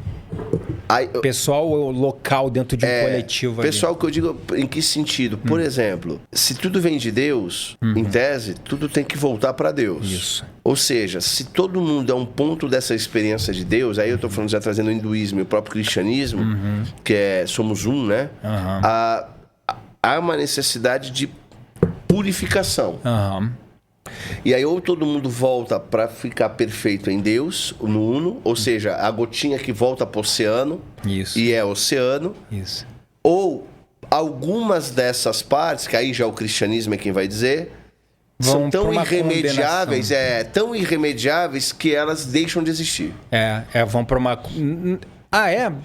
Porque tem duas visões dentro do próprio Olha, cristianismo. interessante. Tem duas visões dentro do próprio cristianismo. Que é o quê? O inferno como um estado eterno. Tá. Mas o que é eterno? Eterno é um momento, porra. Não tem passagem de tempo. E a Bíblia deixa claro no final que o inferno é lançado dentro do lago de fogo. Isso. E aí a ideia, para muitos, inclusive, é do aniquilacionismo, que é o fim. A extinção. A extinção daquela alma. Para ficar apenas perfeito. Para ser perfeito. Então, assim, pensa comigo. O que é o inferno? Ou, por exemplo, o que é a eternidade perfeita? Tu não sente o tempo passar. Ela é. Você medita. Isso. Num estado de samadhi, que você não tem tempo. Tu toca com o eterno. Você tá com o eterno. Não tem essa do eu, passagem de tempo. Uma hora parece 5 minutos. Exato. Então, é eternidade. O que é um inferno? O inferno é um saber eterno. Então, pensa numa alma irremediavelmente infernosa. Cara, ela é o livre-arbítrio. Ela não quer fim. Então, você sabe que do mal pleno. E isso existe. Fim. Dias de fato. Fim. Mas aí o fim é extinção. Estar no interno ou extinção completa? Extinção completa. Essa é uma visão até cristã por boa parte de teólogos. Olha que Outra interessante. parte é estado eterno dessa consciência. Numa condição de inferno, de sofrimento. De aprisionamento. Ela vai estar como num samadhi infernoso ad eterno. Sim. Beleza? Só que, mano, de novo, o ad eterno é um estado, é um momento. Não é uma progressão de tempo, é uma permanência. Só que essas almas no umbral, ou em estados baixos, elas já estão, mas talvez não plenamente, né? É verdade. Porque ainda tem algum grau do Tem tipo... vários níveis. É o que, por exemplo... Posso evoluir, putz, eu tenho que sair daqui. Dante Alighieri, ele Você falava dos 9 círculos do inferno. Sim. A demonologia dentro da teologia, quando eu estudei, tem lá, fala dos 9 círculos do inferno. Então também tem involução, vamos dizer, Sim. dentro desses círculos infernais, vamos dizer. É porque a Bíblia fala que o inferno ele foi criado por diabo e seus anjos. Quando eu entendo isso... tipo assim, o ser diabólico é o perverso. É o perverso. É o perverso. Ele não tem remediação, ele não quer, ele é isso. Ele se tornou isso. Ele é irremediável. Mas até chegar lá, você vai avançando. Você deu um exemplo pessoal quando você cita assim, em outra vida eu fui ruim e aí andei por lugares densos e decidi evoluir. Sofri, inclusive, foi por um sofrimento muito grande. Então, mas você analisa comigo. Você, ainda nesses lugares densos, desencarnado, estava enxergando a opção de mudar. Mas insisti por bom tempo aí nessa condição. Agora imagina... Porque era confortável, é a zona de conforto. Isso. Igual a gente tá lá no sofá. Tá tudo bem, mas imagina, mas você tá mal, sabe que não tá num estado, porque é te apresentado outro. Agora pensa você tá num estado tão denso que por mais que você não há opção, você não quer, você é irremediavelmente aquilo, entendeu? Existe isso, e aí eu vou explicar dentro do conceito do Tao Te Ching, de Yin Yang. Tá. Né? Porque é muito curioso quando a gente observa essa visão, vamos dizer, mais dual da realidade que a gente tá. É muito, muito, muito difícil você separar as coisas de frio, quente. É frio ou quente? É salgado ou doce? Sim. É dor ou paz. Então, e a gente está nessa realidade onde a dualidade ela é irremediavelmente muito forte, né? Ela é algo que não dá para ser ignorado. Sim. Porque a gente aprende pelos extremos, né? A gente aprende às vezes sendo mal, a gente aprende às vezes sendo bom, a gente vai aprendendo e por comparação bem e mal a gente vai entendendo o caminho do meio. Isso. Que o budismo fala, o equilíbrio. Sim. Onde você aprende a transitar ali no meio. Então, assim, o mal ele existe, o bem também existe, e um trabalha a favor do outro. Ah, mas como assim, Gabriel? O bem trabalha a favor do mal? Sim, porque o bem está tentando resgatar as almas que estão preparadas a ascender para o bem. Mas então, como é que o mal trabalha para o bem? Porque o mal vai querer impedir que essas almas ascendam para o bem. Mas sem querer... É aquela famosa história, blessing in disguise, a bênção disfarçada de maldição. Aquela alma, às vezes, a pessoa precisa sofrer, tomar uma pancada da vida, e ela fala, vou despertar. Então, às vezes, o mal vem lá, te tira uma coisa, te derruba, te diminui, te destrói. Aí você fala, não, tem que mudar minha vida. Sim. E aí você desperta. Então, aí também o mal trabalha para o bem sem perceber. Ele vai lá tentar te afrontar, te derrubar, e aí você começa a perceber, eu tenho que evoluir. Eu poderia falar assim, ó, tudo é dual, menos o amor. Isso eu concordo. Aí então, qualquer Porque o coisa amor, que ele você ama vê... o bem, ele ama o mal, ele ama tudo o amor. Então, se tudo é... E Deus é amor. Então, se eu entendo que o amor é o princípio mais elevado, que é a consciência crística, búdica, Deus. Então, o bem trabalha pro amor. E o mal trabalha pro amor. Isso aí, exato. Eu acho que fica mais fácil de entender. Isso. O mal porque o mal que te vem é para você descobrir o amor. E o bem que te vem é para te aumentar em amor. Em amor. Perfeito. Caramba, bota não é um bagulho. Porque o amor não é dual. Tipo, amor-ódio. Não. Existe amor. Porque Satchitananda, a existência é amor. Isso. A consciência é amor. A bem-aventurança é o amor. Deus é amor. Tudo tem que voltar pro amor. Tudo aponta pro amor. Isso aí. E aí, então... Exato. O amor é tudo. Né? E perfeita explicação. E aí, então, voltando na explicação dessa questão da finitude, né?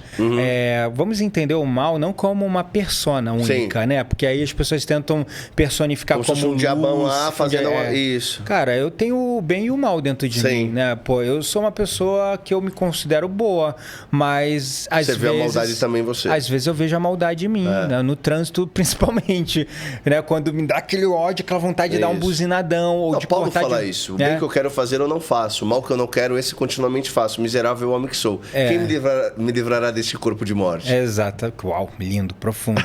Então esse mal, ele tá dentro da gente, na forma de egoísmo, de inveja, de comparação, de julgamento, de crítica. Eu julgo meu irmão. Então a gente tem um mal dentro da gente. E não existe isso do preto no branco, né? Existe isso bem em tons de cinza, em vários níveis. Então, quando a gente olha para a questão desses irmãos trevosos, que são um consciente coletivo de espíritos negativados, eles muitas vezes estão numa condição que eles querem continuar ali mesmo, eles não querem evoluir. E aí existem níveis dentro desse padrão de involução, porque se evolui ou se involui dentro do mal, porque eles vão ascendendo dentro de hierarquias, né? Eles vão aprendendo uma magia aqui, uma coisa ali sobre o mundo espiritual, aí eles vão criando ali falanges de soldados deles, e aí vão subindo nesse nível espiritual. Nessa organização. Mas só que existe uma coisa que é irremediável. Eles conseguem adiar por muito tempo, mas existe o peso da gravidade. Esse peso, que a gente chama também de energia telúrica, ele vai degradando. É o princípio da entropia. Se a gente tem entropia na matéria, imagina a entropia nesse nível inferior. Ela é muito maior. Aqui a gente degenera, isso é natural. Lá eles também degeneram. Porque esse peso telúrico da matéria bariôntica, da gravidade sobre eles, vai degenerando até um ponto daquele espírito ele tomar a forma de animal. Aí vem aquela coisa de licantropia que a gente vê em algumas tradições. Até o ponto dele chegar no nível que é quase de inexistência, que algumas tradições espiritualistas falam que é o nível de ovoide. Quando você vira uma matéria inanimada, tão densa, sem consciência, sem nada, você fica ali naquela condição. Isso é um sofrimento, é uma forma de inexistência também, né? Só que aí a gente tem que entender que, por exemplo, no planeta Terra, é dado um momento para que certas consciências em certos níveis vão encarnando para aprender. E a gente está vivendo uma coisa chamada transição planetária. Essa transição planetária, ela vai, aos poucos, degenerar e trazer outras consciências para um planeta de degeneração, para um planeta infeliz, vamos dizer assim. É o que a gente chama de degredo.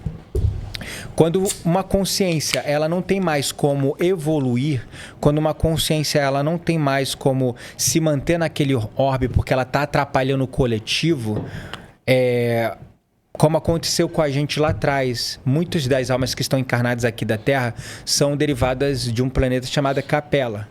Existe um livro muito bom de um médium, agora que eu não vou lembrar o nome, Os Capelinos, que fala dessa odisseia. Então, muitos de nós fomos degredados para cá na época que isso aqui era pedra, época das trevas, pedra, caverna. E aí é muito ruim. Imagina você estar num planeta tecnológico como o nosso. Sim. Com os conhecimentos que você tem. E de repente você vai encarnar num outro planeta com uma matéria diferente da que você está acostumada. Mais densa, mais pesada. Sem os confortos que você tinha aqui. Aí vem aquele senso de ser expulso do paraíso. Aquele desejo inato de retornar ao Éden. Que é retornar essa pátria que outrora foi nossa, mas que a gente foi expulso porque a gente não estava no padrão de consciência, no padrão vibracional. Então está acontecendo no planeta Terra agora um esvaziamento do umbral, aos poucos, é um processo onde essas consciências não estão sendo mais dadas a permissão para reencarnar. As que ainda estão encarnadas, essa vida está sendo a chance dela se regenerar.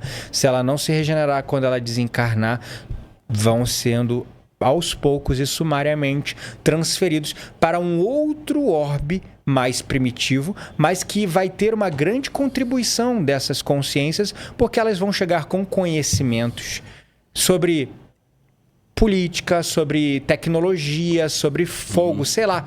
E vão levar uma certa evolução para aquele orbe que ainda está, vamos dizer, na sua aurora, na sua infância. Seria uma vida mais primitiva, né? É, uma vida mais primitiva. Então, selvagem ainda. Ou seja, dentro desse contexto, dessa volta toda, para explicar que a toda alma é dada a oportunidade de evoluir, toda, sem exceção. Daí vem essa questão que a reencarnação também ela responde essa questão existencial ou essa dúvida comum. Se Deus é bom, Ele ama a tudo e a todos, Ele dá a mesma possibilidade para todos, por que existe condenação eterna ou paraíso eterno? Por que paraíso para uns e condenação para outros? E essa grande cosmovisão da vida como um contínuo onde você vai assumindo avatares aqui neste planeta ou em outros, que seja, ou nos níveis espirituais, traz pra gente esse grande arcabouço que explica, sim, todas essas consciências que estão trevosas, uma hora, ela, como aconteceu comigo, vai despertar, ela vai evoluir. Entendi. E vai chegar no nível de luz, vai retornar à fonte. Né? E pra gente matar. Então a Helena Blavatsky, ela era uma médium, ela teve essas visões, ela viu muita coisa, entendeu muita coisa, e aí vem a teosofia. Isso. E aí eles, eu não sei bem, mas eles depositaram, digamos assim, meio que uma esperança numa pessoa, que seria um novo avatar, que eles diziam que será o avatar até de Jesus Cristo, que é o Krishnamurti, não é isso? Ah, sim, entra a história do Krishnamurti, isso é bem interessante, né? Que Krishnamurti, ele é basicamente um pensador, né? Um filósofo, assim, de muita luz, né? Uma consciência muito elevada. E por algum tempo, a teosofia, e aí é como qualquer instituição humana, foi quase tomando aquele tom de religião, né? E quando eles encontraram ali Krishnamurti, que bebia muito nesses conhecimentos e nessas fontes, nessas sabedorias, Krishnamurti percebeu, criando-se uma aura de devoção, de idolatria em volta dele, que ele rompeu completamente a relação com qualquer instituição e foi seguindo o caminho dele solitário, mas que foi muito bonito porque ele foi trazendo para o Ocidente muitos conhecimentos, foi trazendo para a gente muita sabedoria. Então, eu entendo o Krishnamurti como um espírito muito iluminado, muito elevado, né? Só que no nível como um professor, para trazer conhecimentos para a gente acerca da consciência. Tu acha que rolou por causa de trauma da parte dele mesmo, de repente? Boa pergunta. Realmente... Porque pegou ele desde garoto, né, cara? Uma puta de uma pressão devia ter sido.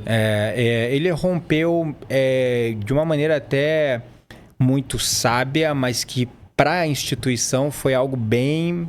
Foi um golpe... Foi um golpe, né? Foi o cara de Aquiles deles ali, foi um né? golpe. Agora, realmente, essa parte da história do Krishnamurti, eu não conheço assim se veio de algum lugar de trauma. Eu tendo a encarar, pelo que eu já li, pelo que eu já sei dele, que foi de um espaço mesmo de inspiração, de iluminação. Falo assim, eu não posso compactuar com isso. Porque todo espírito muito evoluído, ele tem uma clareza muito grande. Ele não tem que ser mestre de ninguém. E ele entende que ele não é superior a ninguém. Ele pode estar numa condição melhor, uma condição de consciência mais evoluída, mas isso não quer dizer que ele é mais especial, superior a ninguém. Acho que o objetivo é justamente trazer todo mundo para esse lugar. Para esse lugar. Não é isso? Exatamente. É elevar todo mundo e não mostrar para todo mundo que ninguém presta. É puxar para cima. Entra uma outra questão, vamos dizer, mística profunda aí, que para retornar à fonte existe a necessidade de um mérito coletivo. Então, vamos supor que você vai assim... Um exemplo novamente bem bobo. Eu e você fazemos parte da mesma egrégora, da mesma família de alma. E aí, de repente, você vai atingindo um nível de evolução muito alto. E vai evoluindo, vai evoluindo. Chega um ponto que se você não começa a ajudar quem está atrás, você vai ficando estagnado. Porque eles fazem parte do mesmo aglomerado de consciências que precisam estar unos como uma consciência para poder retornar à fonte. Entendi. Entendeu? Então, aí entra uma outra questão do porquê esses espíritos, como Krishnamurti e outros espíritos evoluídos, eles fazem essa cisão com qualquer construção religiosa. O Cristo mesmo, em nenhum momento, ele falou de formar-se uma religião em volta dele. Né? Institucionalizaram a figura do Cristo, criaram uma estrutura, eu vejo claramente com todo respeito à igreja, mas a gente tem que estudar a história, olhar o contexto para compreender as motivações por trás. É quando você compreende as motivações e as intenções, aí você para de deusificar qualquer estrutura religiosa, qualquer instituição. Roma estava perdendo poder, fato. Roma já estava num nível de corrupção e encolhimento que eles não tinham mais como sustentar aquele império. Eles precisavam manter ainda, mesmo assim, uma influência sobre o mundo. Justamente um dos aspectos, porque foram vários, não foi um aspecto isolado que promoveu o declínio de Roma, mas um dos aspectos de grande contribuição foi a ascensão do cristianismo. Sim. Os mártires, por isso que eles tentavam afagar, porque uma coisa que mantinha, de certa forma, a identidade cultural de Roma eram os deuses, o panteão, né? Essa ideia, vamos dizer, de um panteão de deuses. Isso mantinha coeso todo o reino. E eles fizeram por centenas de anos toda uma assimilação de culturas, de outras religiões, para que essas outras culturas começassem a cultuar os mesmos deuses e assim tendo esse domínio no nível do mental. Porque se você controla o objeto de culto, o objeto de devoção de um grande coletivo, uma grande massa de consciências, você vai controlar também a narrativa, você vai controlar o mental, claro, vai controlar o físico daquele povo. Claro. Então Roma precisava manter, de certa... Assim como eles fizeram a assimilação ao longo das eras, com vários povos bárbaros, como eles chamavam, botando todo mundo num balaio só, eles perceberam que aquilo que mantinha, de certa forma, essa coesão estava sendo ameaçado pela ideia de um Deus uno, do monoteísmo, que ameaçava a ideia de politeísmo deles e, naturalmente, também ameaçava o controle sobre a moral e o mental do povo. Somado a isso, há várias campanhas bélicas de invasão ou de manutenção de fronteiras fracassadas, com a própria corrupção, porque depois de Marco Aurélio foi ladeira abaixo, né? Depois que, tipo, efeito borboleta, quando Marco Aurélio decidiu colocar o filho dele, que não foi bem ele que decidiu, né? Se você for estudar a história, você vai ver que foi uma grande conspiração da própria esposa do Marco Aurélio para garantir que o filho dele lá, que não era tão virtuoso como Marco Aurélio, que não era tão competente, não era um filósofo, não era um general, não era um estadista tão bom, na verdade era um vagabundo, beberrão. Então, assim, foi ladeira abaixo o Império Romano. Todos esses aspectos promoveram isso. O Roma, vamos imaginar o seguinte, você tem ali um imperador. E aí ele fala assim, se não pode contra ele, junte-se a eles. Começou a assimilar aos poucos o cristianismo e aí foi institucionalizado a Igreja. A Igreja Apostólica Românica. Super sincrética, né? Super sincrética. O mesmo sistema que eles usavam para assimilar lá no passado as tradições dos povos bárbaros há 800, 900 mil anos atrás, eles começaram a usar a mesma estratégia para assimilar datas pagãs, que era a festa de Baco, que era os cultos dos deuses diversos. E daí por diante. Exatamente. Eles começaram a usar esse mesmo esquema para fazer esse sincretismo e essa assimilação menos indolor. Porque imagina... Para o povo abraçar muito mais fácil. Porque imagina se você chega assim, tem lá a festa da Saturnália, que por acaso é o dia de um santo, que tem uma celebração bem forte agora que eu não vou lembrar. E aí fala assim, povo, agora é uma nova religião, acabou festinha de Saturnália. Pô, pão e circo é a coisa que mais mantém o povo dominado. Eu vou tirar a Saturnália do povo? Não, eu vou falar que agora Saturnália, sei lá, dia de São Bonfim, eu não sei qual... uma festa qualquer. De algum santo. Isso. E aí o povo vai assimilando, passa uma geração. Na segunda geração já esqueceu da Saturnália, nem lembra mais o que é Saturnália. Então, essa assimilação e essa influência ainda sobre a psique de uma grande área começou pela religião. Então, eles institucionalizaram o Cristo, por isso que eles falam que o Cristo fundou, quando não fundou, foi um imperador que depois se declarou pontífice. Sim. Qual foi mesmo? Agora Constantino, né? Constantino. Foi Constantino, né? Ele era imperador e daí ele primeiro, foi quem organizou. Porque o império estava em decadência. Aí fundou o cristianismo. Exatamente. Mas isso é muito louco. Porque, de fato, é aquilo que a gente falou, é a manipulação, né? A religião, ela pode ter muitos aspectos positivos, mas quando ela decide manipular e oprimir, ela é danosa ao extremo, né? Todo o respeito à religião e todo o legado que ela deixou. Mas a gente tem que entender a história para a gente entender a intenção por trás. Não estou falando que a religião ela não trouxe contribuições positivas. Não, ela traz. Como para mim trouxe. O Vivekananda, ele fala uma coisa muito legal, cara. Ele diz o seguinte, olha, a religião... Ela é um estágio na vida de uma pessoa, muitas vezes necessário, mas que ela pode deixar de ser necessária a partir do momento que a pessoa evoluiu. Exato. Agora, você nunca pode desdenhar da religião de alguém. Exato. Porque muito pior do que a superstição, que a gente sabe que não faz bem, é a intolerância, que faz muito pior. Exato. E ele diz assim, será que uma pessoa velha pode olhar para a juventude de um jovem e dizer que aquilo não presta, que não serve para nada? Tá errado, né? Então, faz parte da vida, é o processo da vida e da individualidade de cada um.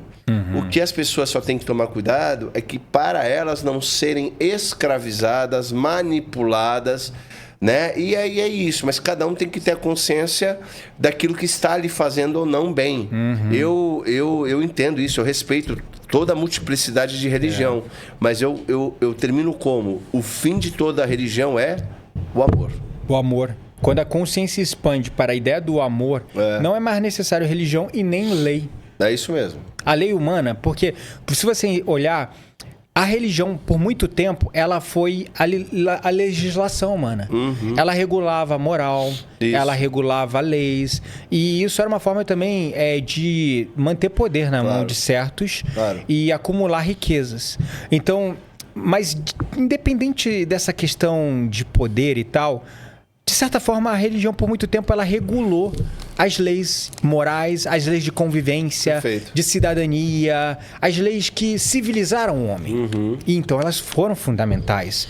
Só que quando a consciência expande no amor, acabou. Não é necessário mais lei, não é necessário mais religião. Porque aí, todo mundo começa a operar. Pô, cara, é a maior sabedoria, eu repito 1000 vezes, porque eu não canso, como Cristo nos ensinou. Amai-vos uns aos outros como eu vos amei, jamais faça ao outro. E aí eu acrescento, porque eu não sei se isso tá lá, e a ti mesmo aquilo que não queres que te faça. Cara, se você olhar isso...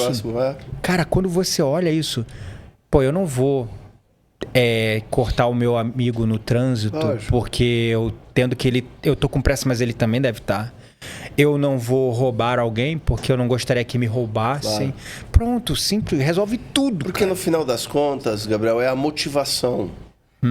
Por exemplo, o cara pode obedecer todas as leis do mundo e ter um coração extremamente egóico e prepotente e presunçoso. Né? Ou ele pode tá obedecendo porque ele ama. Exato. Ele não precisa de alguém mostrando regras para ele. Ele pratica isso porque ele é isso. Ele é o amor ali em vida, né? Perfeito. Ele é a prática do próprio amor. Eu acho que esse é o objetivo e a evolução final da própria consciência. Tem um livro, se eu não me engano, é Richard Burke, ele fala sobre os estágios de evolução da consciência. Eu pessoalmente acredito um pouco nisso. Ele fala da consciência primitiva, que é a mais animal, a instintiva. Isso. A consciência humana, que é essa da autorrealização, autoconsciência, de saber-se. E tem a consciência cósmica. Boa. Excelente classificação. Tá ligado? Eu acho que são 3 estágios. O humano, ele está evoluindo. Como ser humano, nós evoluímos. Eu acho que o grande despertar da próxima evolução humana é o da consciência cósmica, que é o saber que nós somos um. Exato. Que se eu sou um com você, eu jamais vou fazer mal a você. Aí não tem religião que separe, aí não tem nem família para separar, não tem classe social, não tem cor de pele, não tem nacionalidade. Não tem dinheiro. Não tem nada. Exato. É um. É um. Aí já não é eu e ele, meu e teu. Lado esquerdo contra direito. Exato, nada. É todos um e a gente vai seguir buscando esse crescimento coletivo, né, nessa prática do amor, que é a entrega. E só há um tipo de amor, né, cara? Que é o altruísta. O resto é invenção humana. E dentro desse grande esquema de evolução, o grande ideal é essa consciência, a consciência cósmica. A ideia de retornar à fonte é atingir esse nível de consciência. E quanto mais você vai evoluindo no amor, mais você vai percebendo que nesse espaço que você deseja atingir de consciência cósmica, você precisa trazer outros com você. Perfeito. Para colapsar um grande coletivo de consciências como um. Sim. E formar-se ali aquele retorno à fonte de uma egrégora, né? Perfeito. E assim são, vamos dizer, grupos de almas evoluindo. Então, se eu tô interligado com a tua egrégora e você tá num nível muito incipiente, eu tenho que continuar evoluindo, porque sim, a salvação, vamos dizer como fala na religião, é individual, mas eu também preciso trazer você em algum momento pra gente ascender junto. Então o amor é o caminho. Somos um só, né, cara? Somos parte do Deus que é, né, cara? Somos um espectro dessa manifestação de Deus, né, E cara? Krishnamurti entendendo isso, por isso que ele rompeu com qualquer instituição. Porque senão ele ia se engaiolar, né? Exatamente, ele ia entrar numa jaula, ele ia ficar e uma jaula ocultista, uma jaula de segredos. Como é que você pode...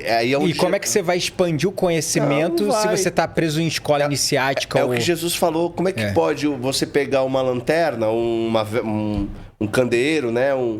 E colocar embaixo da cama? Não, pô. Você tem que pegar essa vela maravilhosa de luz e colocar no alto da casa para iluminar a casa toda. Exatamente. Ou seja, o objetivo nosso... E ele fala, vós sois a luz do mundo. Você não pode ficar escondido embaixo de uma cama. Você tem que estar no alto de uma casa. Imagina o Krishnamurti, né? Com conhecimento, com uma consciência maravilhosa. Não, eu estou dentro dessa egrégora religiosa, mística, ocultista de segredos e mistérios. Não faz sentido. Não faz sentido porque botando... Debaixo da cama, está escondendo. Exatamente. Está escondendo a luz. Exatamente. E a luz é para iluminar. Cara, Deus, é isso que eu te falo. Isso é contraditório em muitas religiões. Aí eu vou bater agora nesse ponto do ocultismo. Por quê? Porque Deus ele se faz manifestar, manifesto, em toda a criação. É que poucos são os que olham e reconhecem. Mas, cara, tu olha pro sol, pra lua, pras estrelas, tu vê aquelas fotos do universo, tu olha pra natureza, pras plantas, pros animais, pra si mesmo, do micro ao macro.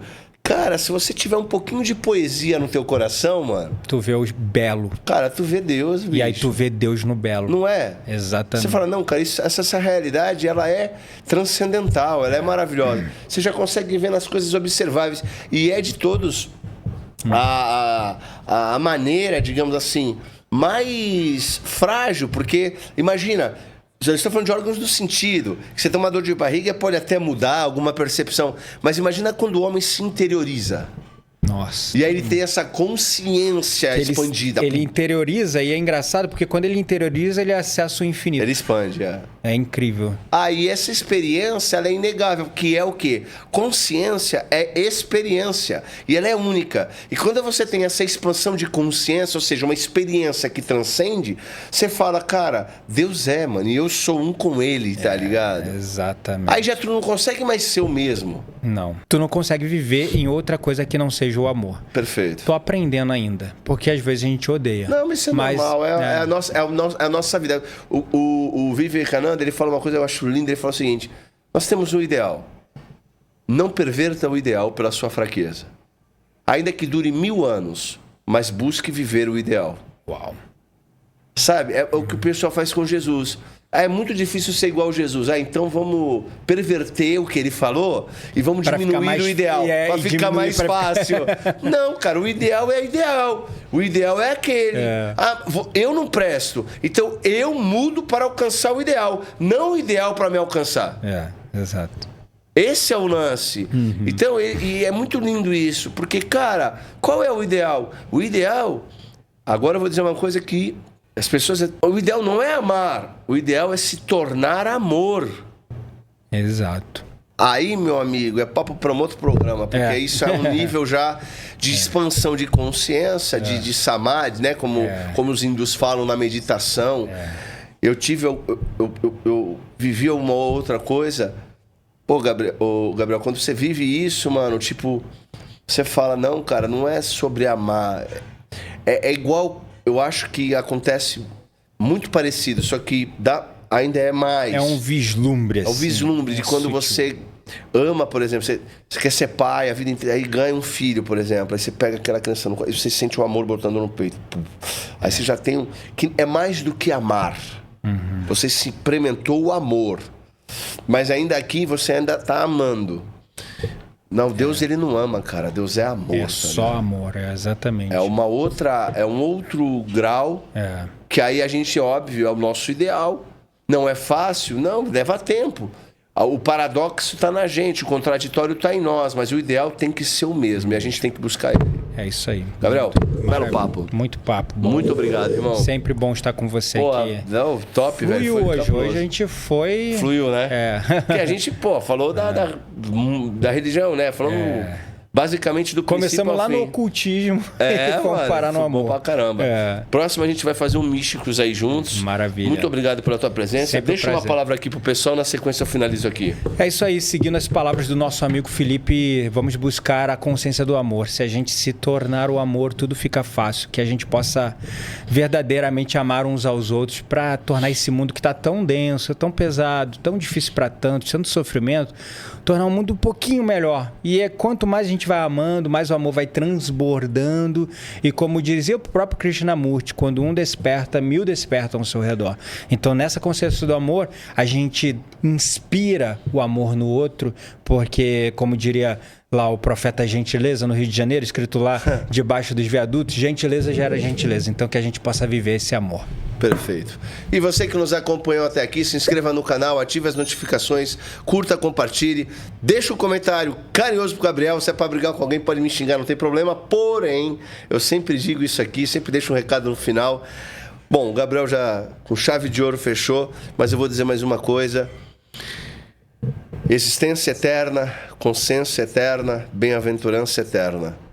Isso é Deus. E você foi chamado para ser um com Ele. Então, vive em plenitude e o amor é o nosso ideal. Um beijo, até o próximo programa. Valeu, pessoal.